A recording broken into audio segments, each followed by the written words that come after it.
हर हर महादेव दोस्तों। आज के वीडियो में आप सुनेंगे शिव महापुराण की कथा। अध्याय 1।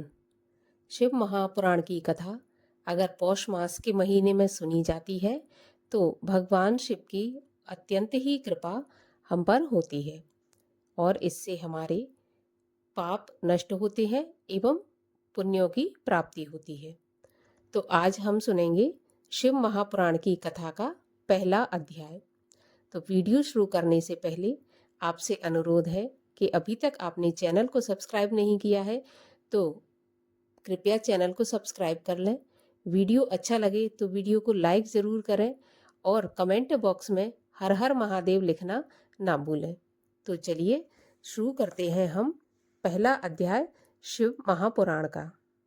एक समय की कथा है कि भगवान श्री वेद व्यास जी महाराज के योग्य शिष्य परम पौराणिक श्री सूत जी श्री गंगा जी और कालिंदी के संगम परम पावन प्रयाग में भगवान शंकर की तपस्या कर रहे थे कि वहां पर महर्षि शौनक बहुत से ऋषियों के साथ पधारे और श्री सूत जी को भगवत भजन में लीन देखकर अत्यंत प्रसन्न हुए और हाथ जोड़कर उनसे प्रार्थना की कि हे प्रभु, हम लोग संसार सागर में डूब रहे हैं और हमें किनारा दिखाई नहीं देता। सौभाग्यवश हम आज इधर आपके चरणों के दर्शन के लिए आ निकले हैं। अब आप हम लोगों पर दया करके हमें अथाह सागर से निकालिए और हमें ज्ञान गंगा में स्नान करवाकर एवं बुद्धि प्रदान कीजिए। समय अति भयंकर है और आगे इससे भी भयंकर आने वाला है। हे मुनीश्वर, ऐसा जान पड़ता है कि आने वाले समय में प्राणी घोर पापी होंगे, अपने सत्य सनातन धर्म को छोड़कर निंदित धर्मों को अपनाकर एकदम निंदा का पात्र बन जाएंगे। अधिकतर मनुष्य असत्यवादी, धन के इच्छुक, सत्कर्म रहित पाप कर्मों में लगे रहेंगे और कलयुग के प्रभाव से अपनी जाति के कर्मों को छोड़कर जप तप तीर्थ इत्यादि को भुलाकर पाखंड में पड़ जाएंगे। उनसे यम नियम तथा संयम कुछ भी नहीं हो सकेगा।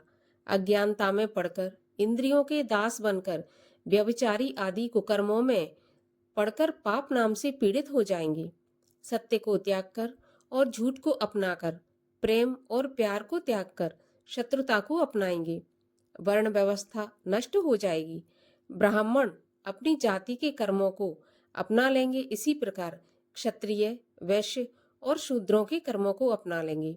इसी प्रकार क्षत्रिय भी अपने कर्मों से गिर जाएंगे। वैश्य वर्ण की भी यही दशा होगी। शूद्र, ब्राह्मण, क्षत्रिय और वैश्य बनने का दावा करेंगे। कहने का तात्पर्य है कि सभी वर्ण अपने अपने धर्म कर्म को त्याग कर व्यभिचारी होकर पाप करने लगेंगे। देवगुरु तथा मित्रों का अपमान होगा। ब्राह्मण क्षत्रिय जातियों की धज्जियां उड़ाई जाएंगी। क्रोध और अहंकार में फंसकर संसार के अथाह सागर में समा जाएंगे। शूद्र यज्ञोपवीत धारण करके अपने आप को ब्राह्मण तथा क्षत्रिय कहकर पुकारेंगे। इस प्रकार पाप ताप से पीड़ित हो अपनी आयु को भी कम कर लेंगे। स्थान स्थान पर शूद्र देव मंदिरों में प्रविष्ट होने के लिए प्रयत्न करेंगे। ब्राह्मण मांस व मदिरा का उपयोग करने लगेंगे। क्षत्रिय वैश्यागामी, कुसंगी और पाप परायण बन जाएंगे। वैश्य व्यापार द्वारा अधर्म करने लगेंगे। ब्राह्मण क्षत्रियों की निंदा करेंगे। पुरुष अन्य स्त्रियों को और स्त्रियां अन्य पुरुषों को कुदृष्टि से देखेंगी। वैश्याएं सतवंती नारियों को निंदा करके अपने आप को कुलवंती बताएंगी। पिता पुत्र, माँ बेटी और बाप बेटी के रिश्तों में कई उलटफेर हो जाएंगे। पिता पुत्री की और पुत्र पिता की निंदा करेगा। स्थान स्थान पर माता पिता और गुरुजनों की निंदा होगी। जप तप और शील एकदम नष्ट हो जाएंगे। पुरुष स्त्रियों को केवल भोग विलास की सामग्री समझने लगेंगे। ब्राह्मण केवल यज्ञोपवीत से ब्राह्मण बनेंगे। चतुर व्यक्ति अपने दंभ व पाखंड से पूजे जाने लगेंगे। बालों का संवारना ही श्रृंगार होगा। पाप कर्म करके अपने परिवार का पालन करने वाला ही धनवान तथा बुद्धिमान समझा जाएगा। तीर्थ यात्रा करना पाप माना जाएगा। इस कली काल में सभी लोग धर्म के विरुद्ध चलने लगेंगे। लोभ तथा मोह का राज्य होगा। सज्जन दुष्ट और दुष्ट सज्जन समझा जाएगा। हे प्रभु, कलयुग के जीव किस प्रकार सदगति को प्राप्त होंगे? हे भगवान, अब इस पर प्रकाश डालिए और हमें वह मार्ग बतलाइए जिससे कि सब लोगों का बेड़ा पार हो। भगवान, दयालु गुरु अपने शिष्यों से कोई गुप्त से गुप्त भेद भी नहीं छुपाते। फिर आपके समान तो दूसरों का उपकार करने वाला कोई भी नहीं है। आप भगवान श्री वेद व्यास जी महाराज के प्रिय शिष्य हैं। आपने उनसे सभी पुराणों का ज्ञान प्राप्त किया है। अतएव आप हमारी प्रार्थना स्वीकार करके हमारे हृदय का मोह दूर कीजिए।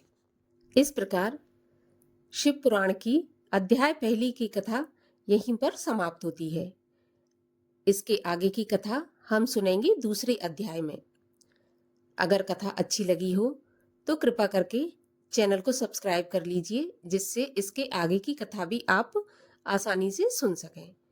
और कथा अच्छी लगी हो तो लाइक भी अवश्य कीजिए, ज़्यादा से ज़्यादा शेयर कर दीजिए। कमेंट बॉक्स में हर हर महादेव लिखना न भूलिए। तो चलिए अब हम मिलते हैं अगले वीडियो में। तब तक के लिए हर हर महादेव।